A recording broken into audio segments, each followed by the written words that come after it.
Bonjour, bienvenue sur Cocotte TV pour une nouvelle vidéo de présentation. Alors aujourd'hui une présentation un peu particulière puisque le produit est un peu particulier. D'ailleurs, nous sommes en gros plan dessus tout simplement parce que nous avons plusieurs petites plaques de mousse qui sont empilées avec tous les composants de ce produit qui est tout simplement l'Aerocool Dreambox, un boîtier ou n'importe quoi d'autre d'ailleurs en kit avec différentes pièces. Ici nous avons par exemple de quoi fixer une carte graphique, fixer des ventilateurs, un lecteur optique, un disque dur. Nous avons ensuite des parties coudées, des parties droites et bien entendu des petits profilés en aluminium. Le principe est très simple, on prend, hop, on met dedans, petite vis pour sécuriser l'ensemble et tout roule. On enlève cette première plaque, on découvre la deuxième avec le support de l'alimentation, du coude à 90 degrés, du thé. Donc il y a plusieurs pièces de tout. Là nous avons encore du coude à 90 degrés. On descend encore avec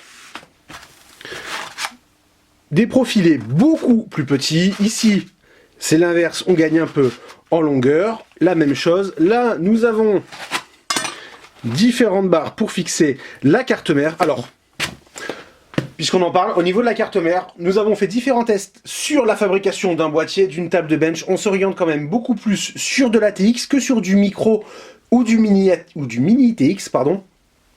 Pour ce dernier, ça ne colle pas très bien, c'est pas forcément très pratique. On va plutôt partir donc sur un boîtier assez gros, une table de bench assez grosse en ATX. On peut aussi fabriquer un support casque ou d'autres choses, bien entendu, il suffit d'assembler. Ensuite, nous avons connecteur USB 3, USB 2, le son, le power, avec différents câbles, c'est gainé. Alors c'est mieux comme ça avec de la lumière. Ensuite, beaucoup de vis. Une notice qui n'explique pas grand chose. Le mieux est quand même d'aller directement sur le site d'Aerocool ou directement de Dreambox pour voir toutes les informations. Il y a des petits exemples. C'est plutôt bien fichu, même si on aurait aimé peut-être. Alors là on râle un peu, hein, parce que c'est vrai que c'est quand même un boîtier pour ceux qu'on va dire un minimum d'imagination, mais pour ceux qui n'ont pas vraiment envie de réfléchir, une petite aide aurait été la bienvenue. Et ensuite nous avons d'autres profilés, différentes tailles, encore un coude, et enfin des pieds, ou non, parce qu'on va pouvoir les mettre en haut sur les côtés, histoire de parfaire les finitions. Il y en a de 4, 6, 8, 10, 12, donc de quoi faire quelque chose de relativement propre. Au niveau du tarif, nous sommes à peu près à 120, 130 €. C'est pas excessif, c'est excessif. Chacun aura son point de vue par rapport au type de produit qui est présenté, puisque dans l'absolu, on peut dire c'est juste du profilé avec des angles, des coudes et des vis. Il n'y a pas de ventilateur, pas de filtre, c'est complètement ouvert.